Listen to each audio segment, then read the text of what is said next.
Membership and inclusion, our capital spending and building, fiscal policy, and our governance and policies. And you know, folks are welcome to join us for our Zoom board meetings. The next one will be Tuesday, December 16 at 7:30. And you can also email us anytime at board@rruuc.org. We welcome your feedback. There is always a lot going on at River Road. I'm going to give you a few quick highlights. After the service today, parents and children and teachers are invited to enjoy food and conversation at our religious education community brunch. And that'll be downstairs in room 32, so please pop by. Going on at River Road, I'm going to give you a few quick highlights. After the service today, parents and children and teachers are invited to enjoy food and conversation at our religious education community brunch. And that'll be downstairs in room 32, so please pop by. Going on at River Road, I'm going to give you a few quick highlights. After the service today, parents and children and teachers are invited to join Reverend Connie for a free class called Sources of Our Faith. And that's about the 6 sources of Unitarian Universalism. It'll be here in room 32 and also over Zoom. So please check the Realm app or the eWeekly newsletter for more details. And finally, a quick message from our Ministerial Search Committee. If you are curious about what your fellow River Roaders have been saying this fall in the congregational survey and focus groups about what they'd like in a new minister, please stay after the service next Sunday, December 14, for a presentation on the key themes that emerged from all of that research. No registration is required. Just grab a cup of coffee and join us in the sanctuary for about half an hour. Hope to see you there. Welcome.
We begin our time together by lighting our chalice, the chosen symbol of our faith, with these words by Eric Walker Wickstrom.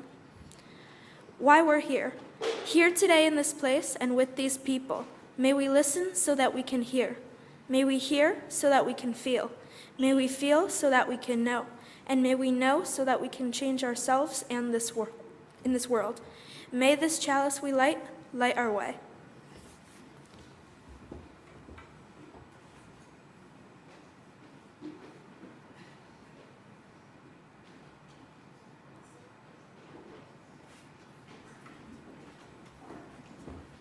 Ready to sing?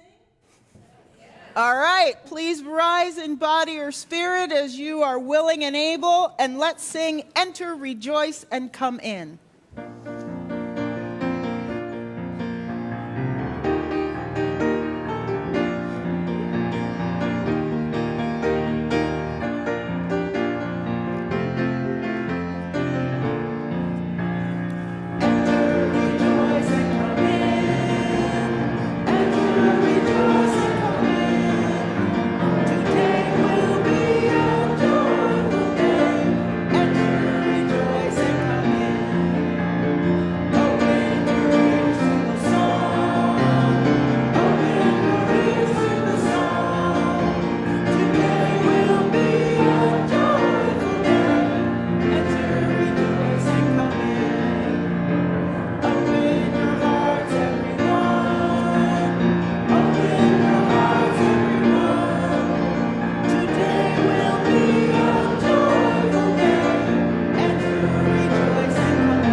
Today's prophetic voice is the author Deepa Iyer.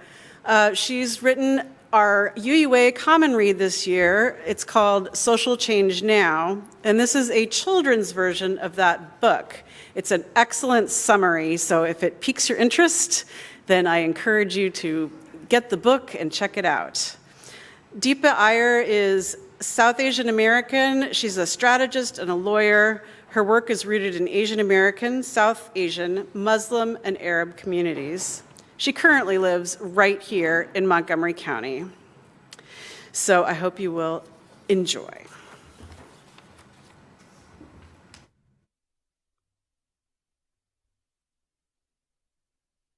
Welcome to our Community Day. Ready to find your role to play? What moves your heart?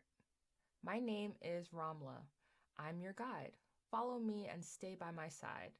So many grown-ups and kids are here. Everyone wants to volunteer. There's plenty to do in our town. Help new friends, plant trees in the ground. The time is now. Let's all play a part, listen and learn. We are the builders. We form and forge, construct and fix, improve homes with nails and bricks. See the old desks, tables and chairs? Good as new, with some repairs. Who wants to join the builders?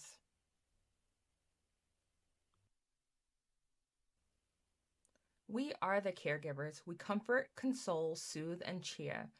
Care kits for all, near and dear. Acts of service and words that mend. How can I help my new friend? Who wants to join the caregivers? We are the frontline responders. We plan and protect, stay prepared. Storms brewing, but don't be scared. Stock cans of soup, bags of fresh fruits. Gather warm coats, gloves, and boots. Who wants to join the frontline responders? We are the disruptors. We declare, demand, and demonstrate. Call for change, don't hesitate. Raise our voices, banners, and beats. Meet and march out in the streets. Who wants to join the disruptors? We are the experimenters. We scan, invent, and improvise, solve hard problems with fresh eyes.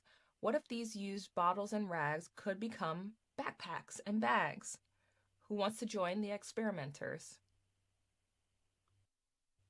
We are the visionaries. We dream, imagine, and inspire a world we can all admire. Fresh air, clean water, safe and free, bright futures, that's what we see.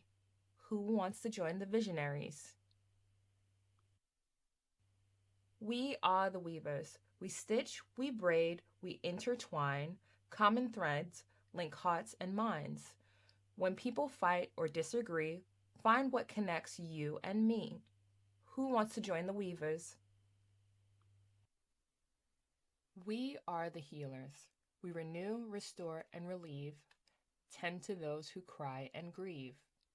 Sometimes when the world is too much, we nurture with breath and touch. Who wants to join the healers? We are the storytellers. We sing, we dance, and create art, bring joy and love heart to heart. Vibrant murals preserve our past, histories cherished at last. Who wants to join the storytellers? Of the different roles to play, which one feels like you today? You can become a guide like me, show new folks what they can be. We mentor, we advise, we steer, share wisdom honest and clear. Now that it's clear what we can each do, we want to hear from all of you. What role would you choose? Who would you be? How will you change your community?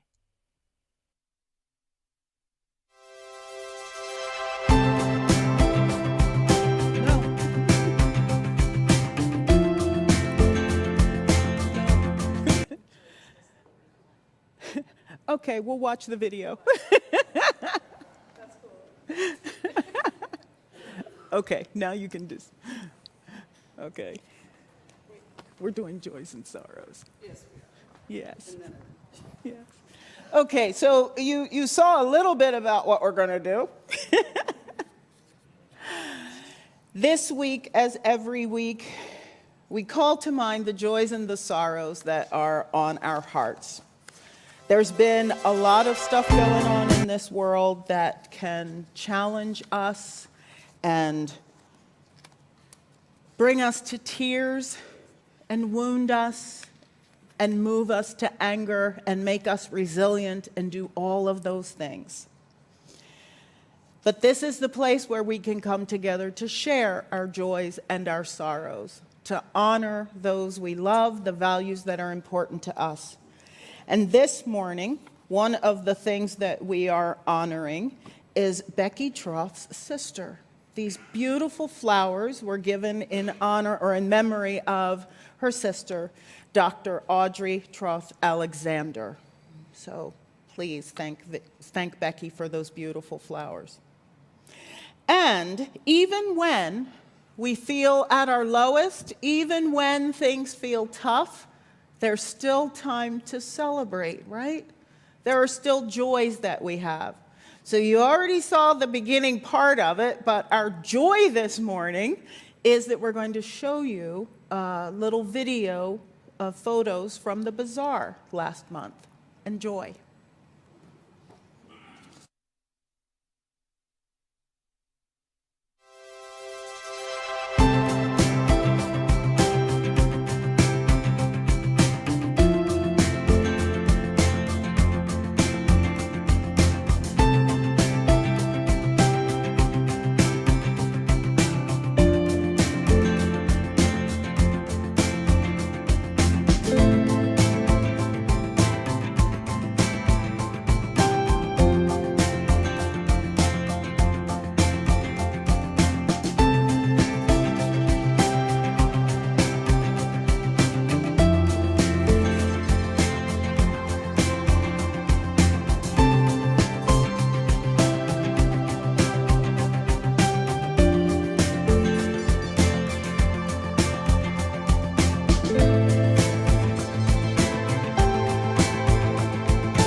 What a joy it is to see everyone working together there and having such a good time.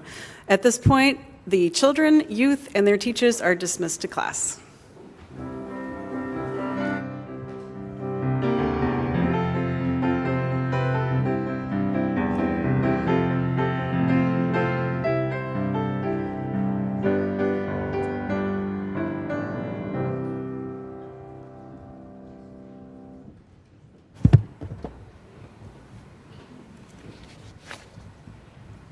Good morning, everyone.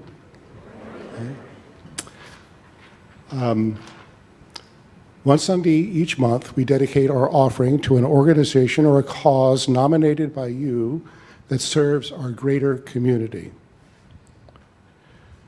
You can also, if you'd like, losing my place. This month, our extended the offering recipient is Beacon House, an after-school tutoring and sport program in Northeast DC for kids 6 to 15 years old.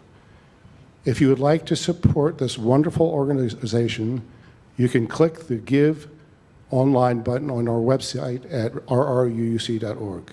You can also text to give. The text to give number is 73256. Yeah. So text RRUC and the amount you'd like to give to the number 73256. You'll receive a link to complete your donation. In addition, for more than 30 years, River Road's congregation has sent holiday presents to the children of Beacon House. This year, we have been given a wish list by the Beacon House for 27 older children. It is posted in the foyer. Gift cards, the ideal present for teens, can be mailed to the River Road or placed in the box in the foyer. And as always, it is your first time for visiting. Please feel free to let the basket pass you by. Your presence is your gift to us. And before I start playing the offertory, I've been asked to share with you something about the new piano piece I wrote and will be playing for you at this time.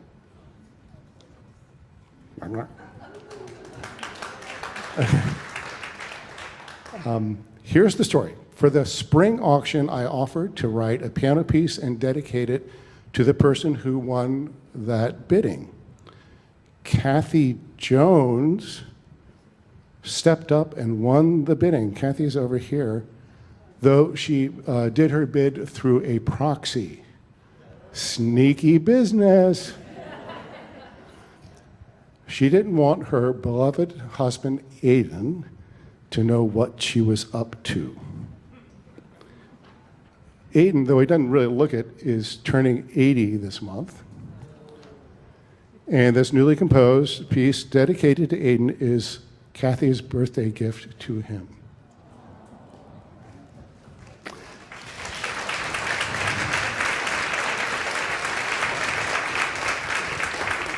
And it is also a wonderful monetary gift to River Road. And my takeaway from all this is that generosity of all kinds can be rewarding and fun. Our offering will now be gratefully received. Thank you.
So beautiful. Our reading today, Let There Be Justice for All, comes from Nelson Mandela's inaugural speech in 1994.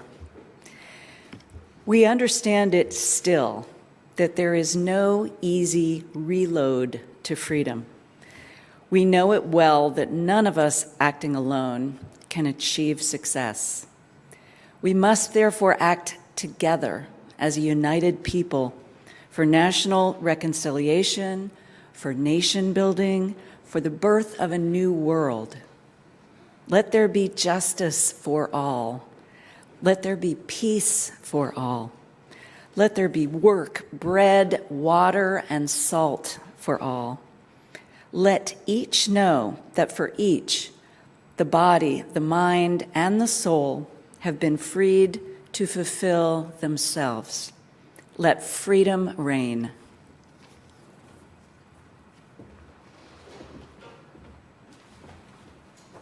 This morning, I want to dedicate this song, which I've sung before, and I believe others have sung before here, to my siblings and to my dad. We just helped him move, and it's the longest distance at just under 4 miles that he's moved since 1964. And so honoring that this is a really complicated time of year in connection to family loss and other kinds of losses. We can all do these hard things.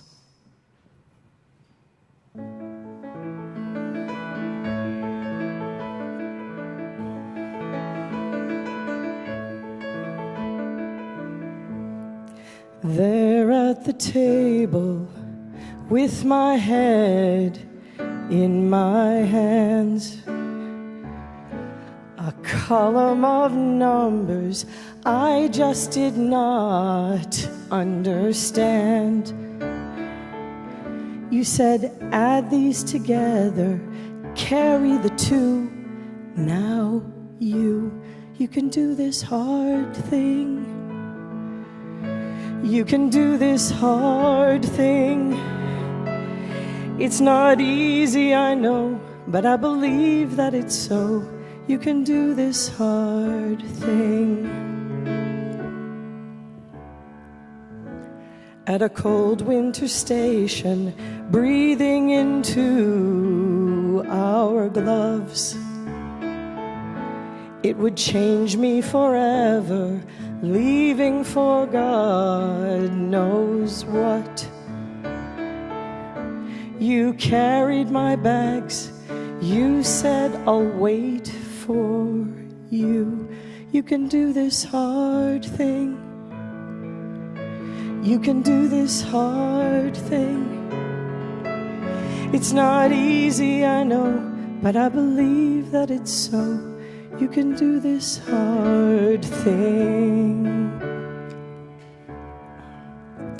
Late at night I called, and you answered the phone. The worst, it had happened, and I did not want to be alone. You quietly listened. You said, we'll see this through. You can do this hard thing. You can do this hard thing. It's not easy, I know, but I believe that it's so. You can do this hard thing. Here we stand breathless and pressed in hard times, hearts hung like laundry on backyard clotheslines. Impossible just takes a little more time. From the muddy ground comes a green volunteer. In a place we thought barren, new life appears. Morning will come whistling some comforting tune for you.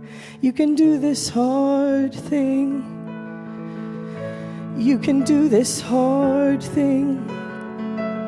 It's not easy, I know, but I believe that it's so. you can do this hard thing.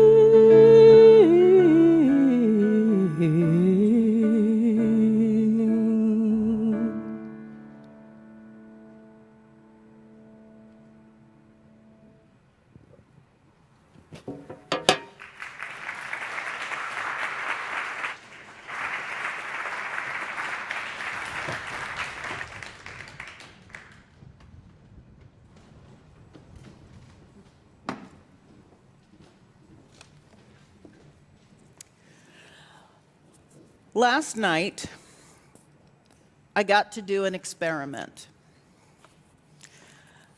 I received an invitation to go to an event that called for cocktail attire. And my first thought was, how does one do cocktail attire when one is wearing a large metal boot on their left foot? And somehow I figured it out, and I went to the event, and I saw several of you there, and it was a wonderful thing. It was the 25th anniversary of AIM. And during the event, we heard from the Youth Justice Choir, led by Jen Heyman. We heard from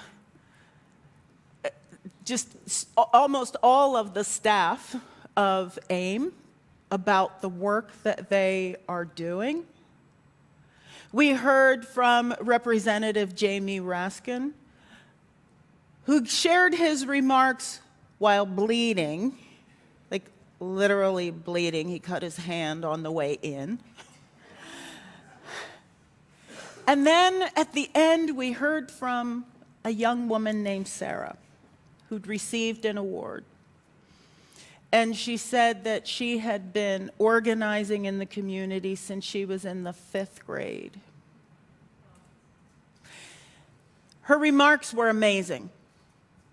Her remarks were inspiring and a reminder that for each of us, there is something we can do. There is something we must do if we want to make the world better.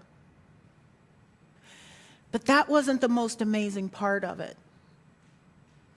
The most amazing part is that afterwards, several of us were sitting together, and I think Linda made the comment, but we had all noticed how Representative Raskin was looking at that young girl as she spoke.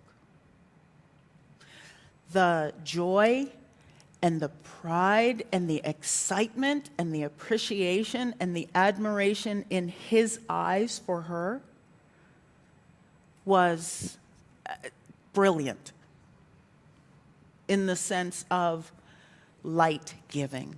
It was amazing. Everyone was feeling it, I think, but watching it on his face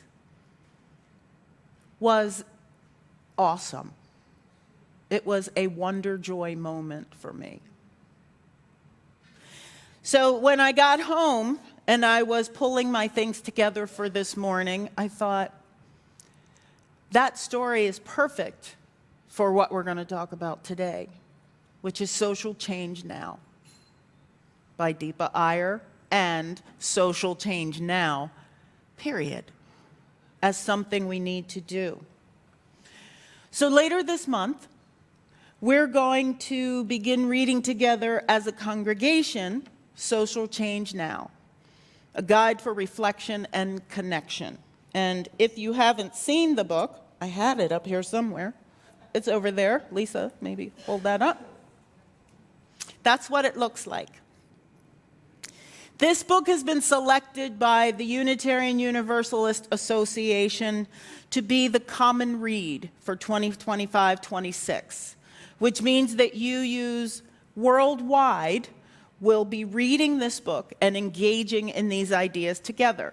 Every year, we pick a book, we read it together as congregations. Everyone's invited to join us in these important conversations about how we show up for justice and transformation in our world. We will be having small group discussions here within River Road, but you can also watch the UUA website and participate in national discussions if you'd like to. And I'll tell you, the timing for this could not be more significant. We gather in a moment when democracy itself feels fragile, when deep divisions run through our communities and through our nation, when many of us feel overwhelmed by cascading crises, climate change, threats to reproductive freedom, rising authoritarianism, attacks on LGBTQ+ rights, and economic inequality. The question that haunts us isn't whether we should act, but how we should act. Where do we even begin when everything feels urgent? And this is precisely the question that Iyer addresses in her framework, which she first introduced in a 2017 article called Mapping Our Social Change Roles in Time of Crisis. Writing during the early pandemic later on, she reflected on her own disorientation despite decades of activism. As someone who had built her rapid response capacity after September 11th, supporting South Asian, Muslim, and Arab communities through years of backlash, she suddenly found herself cycling through motivation and exhaustion, outrage and grief, unable to figure out where she fit in or how to begin. Just where do you even start? What centered her was a profound realization. She didn't have to do everything. None of us does. What we need is to understand our broader ecosystem and then find our role within it. We need to recognize that social change happens when we're connected to others and understand our place in that larger movement. So her social change ecosystem framework gives us a map for just that. Now, at its heart are the shared values that we embrace: justice, equity, liberation, solidarity, and inclusion. And these resonate with River Road's commitments and with Unitarian Universalism's commitments to justice, equity, transformation, pluralism, interdependence, and generosity, as well as with our 7 principles and our 8th principle. Surrounding these core values, I identified 10 distinct roles that people can play in social change work. You saw them in the story earlier, but I'll recap them for you. Weavers see the connections between peoples, places, organizations, ideas, and movements. Experimenters innovate and pioneer, taking risks and course correcting as needed. Visionaries imagine our boldest possibilities and remind us of our direction. Frontline responders address community crises by marshaling resources and networks. Builders develop and implement ideas and practices in service to our collective vision. Guides teach and counsel, offering well-earned wisdom and discernment. Caregivers support the emotional and physical well-being of our movements and our communities. Disruptors take direct action, speaking truth to power and interrupting the status quo. Healers address the trauma and the wounds that injustice creates, helping us to repair and to restore. And storytellers share narratives that help us understand ourselves and inspire action. The genius of this framework is that it frees us from the crushing burden of believing that we have to be everything in the movement. You don't have to be a frontline responder if that depletes you. You don't have to be a disruptor if that's not where your gifts lie. The ecosystem needs all 10 roles working in concert. For River Road, in these deeply divided and troubling times, this framework offers us several gifts. First, it permits us to be realistic about our capacity. We are real people with jobs and families, joys and struggles, limits and boundaries. We can't all show up in the same way. And that's not only acceptable, it's essential. Second, it helps us recognize that social change work already happening is going on like right around us right now. There is social change work happening. When you organize a bazaar that raises more than $100,000, you're a builder. When you offer meals and support to someone grieving, you're a caregiver, you're a healer. When you teach our children, you are a guide. When you show up at AIM events, you're a frontline responder. When you share your story, you're a storyteller. The third thing this framework does is it helps us move from reactive overwhelm to strategic intentionality. Rather than feeling we have to respond to every crisis identically, we can ask, what is my role in this particular moment? What does this ecosystem need from me right now? The work is strengthened when we understand ourselves as part of an interconnected whole. And perhaps most importantly at this time, when democracy itself is under threat, the ecosystem framework reminds us that authoritarian movements seek to make us feel isolated and powerless. They want us to believe that we're alone, that our small actions don't matter, that the work is too big and we're too small. That's what they want us to believe. But this ecosystem perspective insists on a different truth. We are never alone. We are always part of something larger. And our particular contribution, whatever it is, matters because it connects us and our strengths to the whole. So as we prepare to read Social Change now, I invite you to approach it not just as an intellectual exercise, but as a spiritual exercise, as a spiritual practice. Consider it as an opportunity for discernment about how you're called to show up in this moment. What roles feel the most natural to you? Which ones might you be called to explore? Where do you see yourself in this ecosystem? And how might you deepen your participation? Detroit activist and scholar Grace Lee Boggs once asked at the start of community meetings, "What time is it on the clock of the world?" When we ask ourselves that question now, the answer is clear. The time is urgent.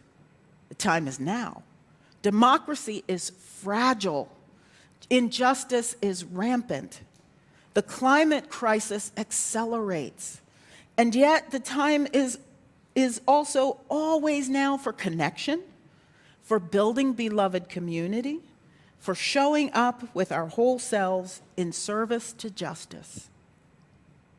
River Road, we are already an ecosystem. We're already weavers and builders. We're caregivers and storytellers, healers and guides.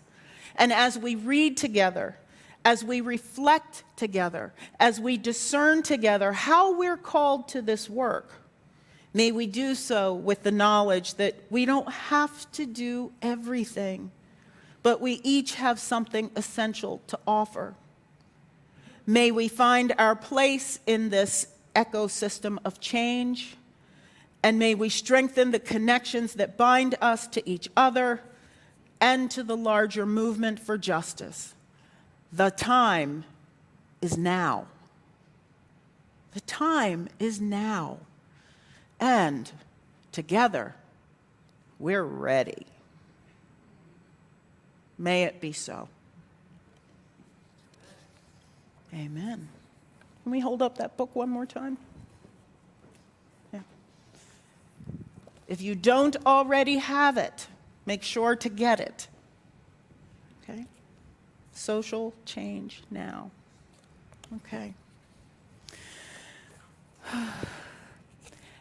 Our work in this area calls us forward to live lives of justice, to live lives of interconnection and love. And there are things you can do in our community to strengthen those values in your own hearts. If you have not already supported Beacon House, please take this opportunity. We have 2 more Sundays to give gifts to our youth at Beacon House. This Sunday and next Sunday, 2 Sundays, right? So you've got today and next week to give. Also, if you are interested in doing any of this social change work, either facilitating a small group, being part of a small group, please reach out to Beth or to me. Let us know. We will be scheduling those events. If you are interested in working as part of or being part of larger groups across Unitarian Universalism who are reading this book, please let us know that as well, and we can connect you with an online reading group.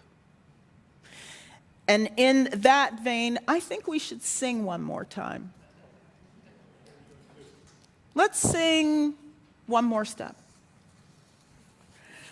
Please rise in body or spirit as you are willing and able, and let's sing One More Step, hymn number 168.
Huh? And you didn't know the song. That's okay. Please be seated.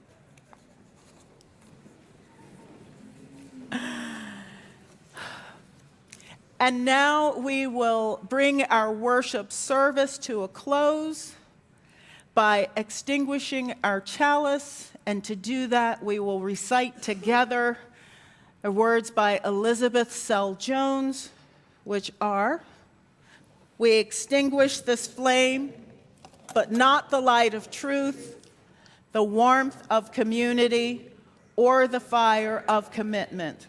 These we carry in our hearts until we are together again." Cliff, will you give us a reprise of One More Step, after which I'll do a benediction?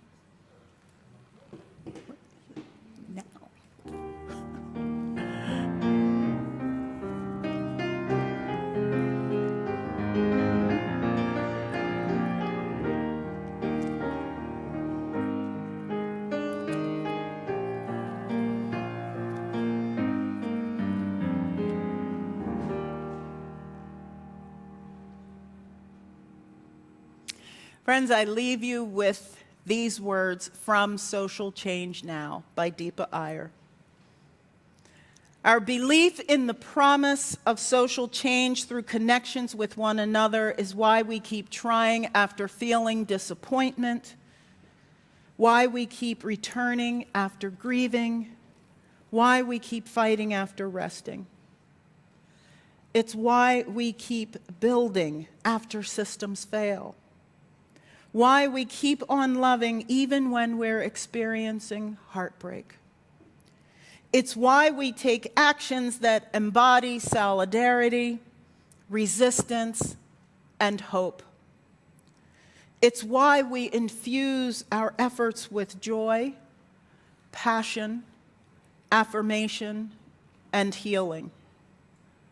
We intuitively know that something better is blooming, growing, emerging, and we want to be part of that momentum, that stream, that journey.